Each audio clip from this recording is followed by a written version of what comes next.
time God is with you.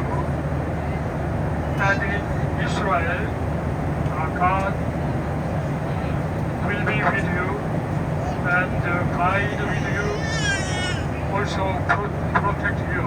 Rejoice always. Pray continually.